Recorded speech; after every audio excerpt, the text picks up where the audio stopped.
VasudevKeshav Prabhu will be sharing memories on Krishna Sakha Prabhu.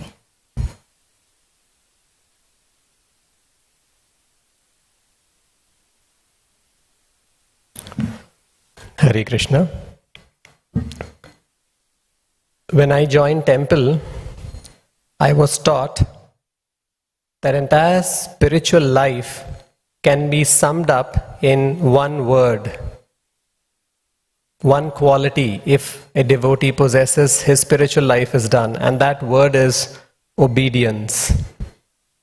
Because we've all come to this material world being disobedient to Krishna, and Krishna wants to teach us to be a surrendered soul, follow his instructions, be an obedient disciple, and then we can go back to Godhead.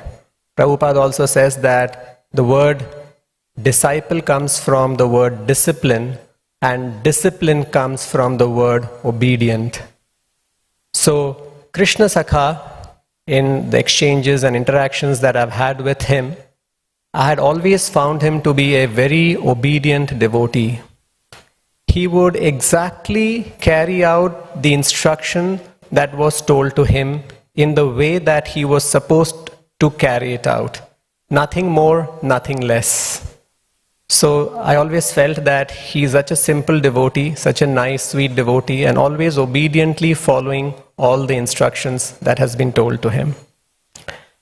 Another thing that I found in him is that although he was very calm and quiet, as I'm sure this is something that many devotees will be telling because we all interacted with him and he was like that, but in spite of that, he was very sharp and alert. Chanchalapati Prabhu also mentioned this quality.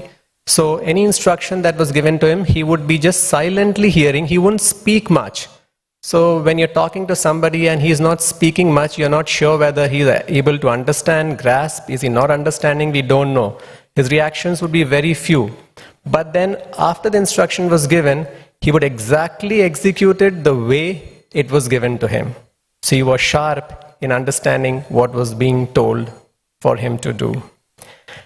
And of course, during the last days, we have always found him, and even from the beginning, that he was always very eager in his services, especially during the last days, although he was in this, he was most of the time confined to his room, but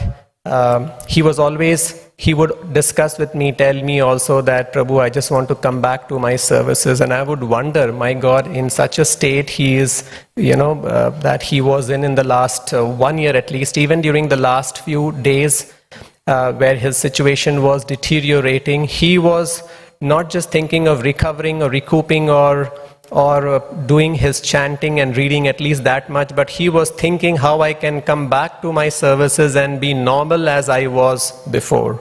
So that was the eagerness with which Krishna Sakha was always, that's the eagerness that was there in him, always wanting to do more and more to Srila Prabhupada. And just during this was just about a week before he left us. Suddenly we saw him, we were attending Guru Puja in the main temple hall, and he was right there in the main temple hall during the Guru Puja with no assistance. Usually he always had a devotee assistant or somebody was holding him and taking him around.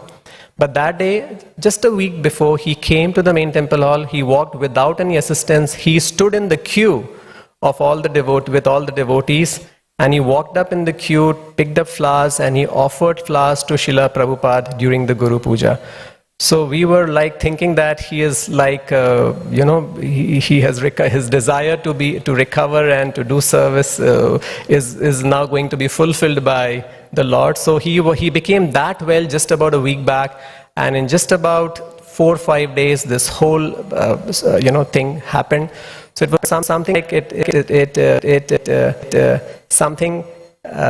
it's like Srila Prabhupada, called him personally to the main temple hall and told him, and made him attend the final Guru Puja happening in the main temple hall during the program time, and he offered his obeisances to Prabhupada, offered his flowers, and then Prabhupada and Krishna thought that now is the time for him to come back to me. So it was a very nice way that this whole thing unfolded, a very Vaishnava way, a way wherein we can see Krishna's reciprocation, Prabhupada's reciprocation for a devotee who has served him so dedicatedly for 2 decades. Thank you. Hare Krishna.